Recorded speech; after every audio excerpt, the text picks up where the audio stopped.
Welcome to our channel. నేను నవీన్. ప్రస్తుతం శివాజీ గారి కమెంట్స్ పెను ప్రకంపనలే సృష్టిస్తుంది. ప్రస్తుతం గతంలో అనసూయ గారు మాట్లాడినటువంటి కొన్ని వ్యాఖ్యల పైన హీరో రాశి గారు అయితే ఒక చిన్న వీడియో రిలీజ్ చేయటం జరిగింది.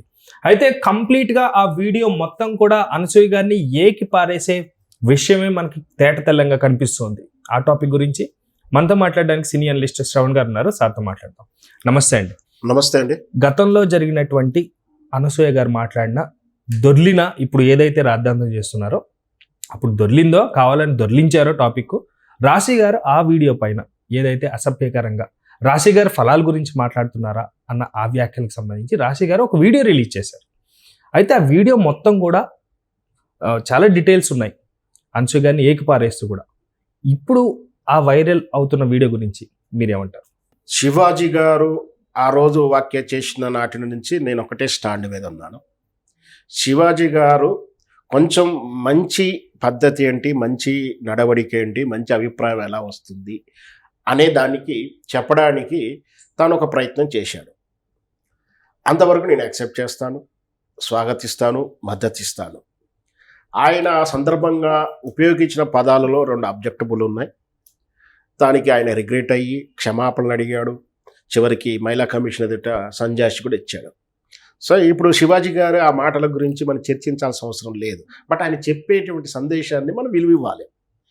అతను స్పష్టంగా చెప్తున్నాడు, మనం వేసుకునేటువంటి డ్రెస్సును బట్టి ఎదుటి వాళ్ళకి గౌరవం కానీ అభిప్రాయం కానీ మారుతూ ఉంటుంది. మనకు అంటే దాంట్లో మన మీద మంచి ఒపీనియన్ కలగాలంటే one of the first effort ఏంటంటే మన నడవడిక, మన డ్రెస్ సెన్సు అనేది చెప్పాడు.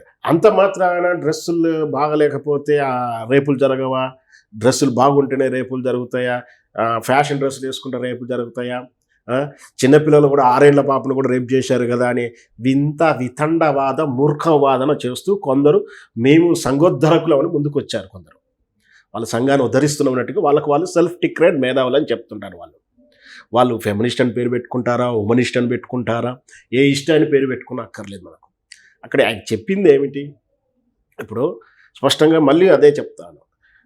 మీ ఇంటికి తాళాలు వేసుకోండి, దొంగలు పడతారు అని చెప్పితే బ్యాంకులో లాకర్లకు సేఫ్టీ లాకర్లు ఉన్న సెక్యూరిటీ ఉన్న దొంగలు పడ్డారు కదా, అయితే మేము వేసుకోమని ఎంత మూర్ఖంగా అంటే ఎట్లా ఉంటుందో ఇప్పుడు వీళ్ళు అనేది కూడా శివాజీ విషయంలో అపోజ్ చేసి కూడా అలాగే. ఆయన ఏమి ఖచ్చితంగా మీరు చీరలు కట్టుకుంటే రేపులు జరగవని ఆయన చెప్పాలి. ఆయన వాక్యాలు అట్లాంటి వాక్యం ఎక్కడ ఉందో చూపించమని చెప్పండి. మీరు చీరలు కట్టుకోకుండా మర్యాద ఉండదని హెచ్చరించిండా కూడా చెప్పాలి. సూచన, రిక్వెస్టింగ్, జస్ట్ అపీల్ చేశాడు.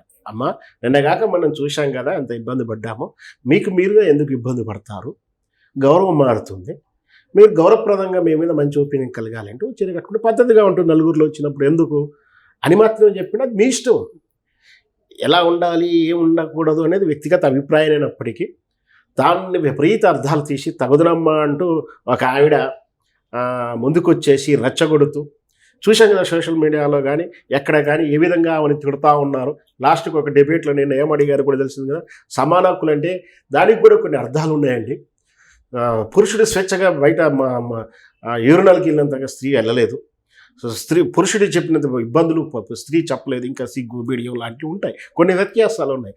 సమాన హక్కులు ఎక్కడ అంటే ఉద్యోగం పొందే కాడ, లేదా తమ హక్కులను పొందే కాడ, గృహాన్ని మేనేజ్మెంట్ చేసినప్పుడు, జాబులు చేసేటప్పుడు, ఆపర్చునిటీ పదవులు ఇస్తున్నప్పుడు అక్కడ సమాన హోదా ఉంది. అసలు సమానం లేదని కదా ఎప్పుడో చట్టాలు ఇచ్చాయి, సమాజంలో అందరూ చూస్తున్నారు.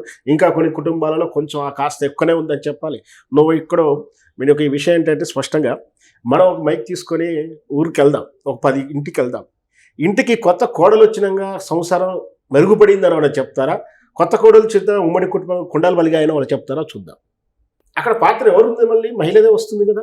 అంటే నేను అలా విలన్ అంటలేను. అంటే ఇక్కడ ఏంటంటే ఊరికి మనిషికి వివిధ రకాల మనస్తత్వాల మధ్యలో ఉంటుంది.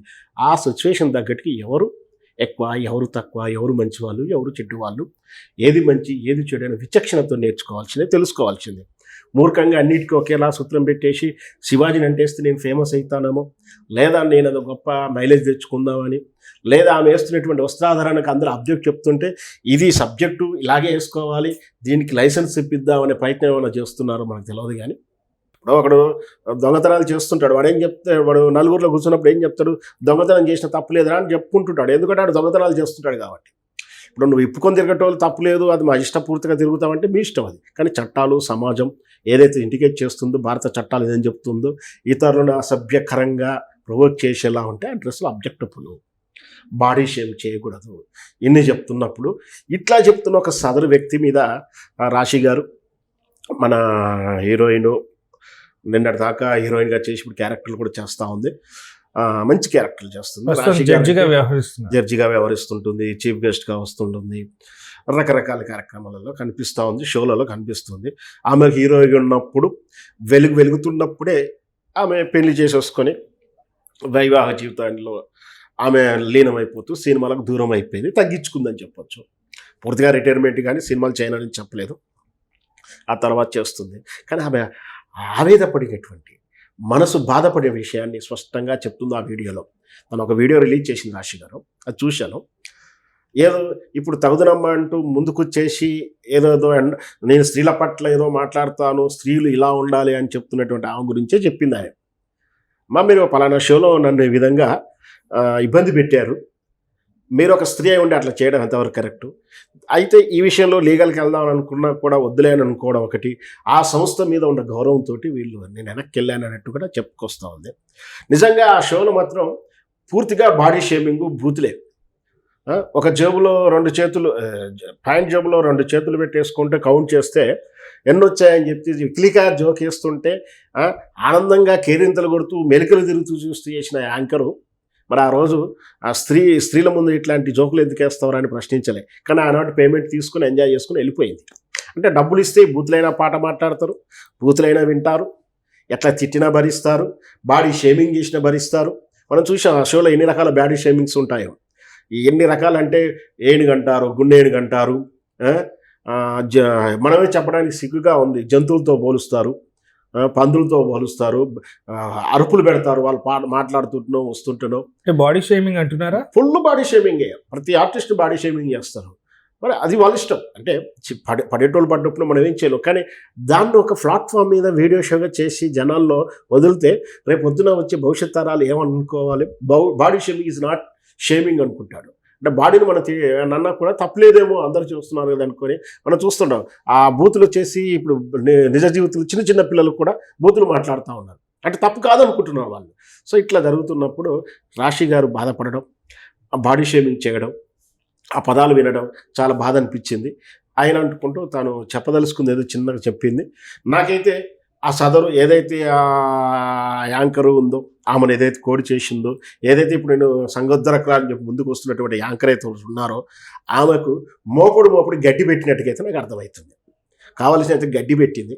ఇకనైనా ఆమె రెచ్చగొట్టకుండా ఫోటోలు, రెచ్చగొట్టే ఫోటోలు, ఎథిక్స్ లేని ఫోటోలు, సరే కన్న కొడుకు కూడా ఎంత ఇబ్బంది నాకు అనిపిస్తుంది. అది విన్న తర్వాత మా అబ్బాయి కూడా ఇలా అన్నాడంటే, వాడు యవనంలోకి వస్తున్నటువంటి, కౌమార్యంలోకి వస్తున్నటువంటి 15 years ప్లస్ అనుకుంటా, వాడికి అప్పుడే ఎంటర్ అవుతుంటాడు, హార్మోన్స్ అప్పుడే రిలీజ్ అవుతుంటాయి, వాడికి విచక్షణ కూడా ఉండదు. అట్లాంటిది ఆడ తల్లి ఆ విధంగా ఆ ప్రొవోక్ డ్రెస్సులు కనపడుతుంటే వాడు ఎంత నరకం అనుభవిస్తుండొచ్చు కూడా మనం ఊహించవచ్చు.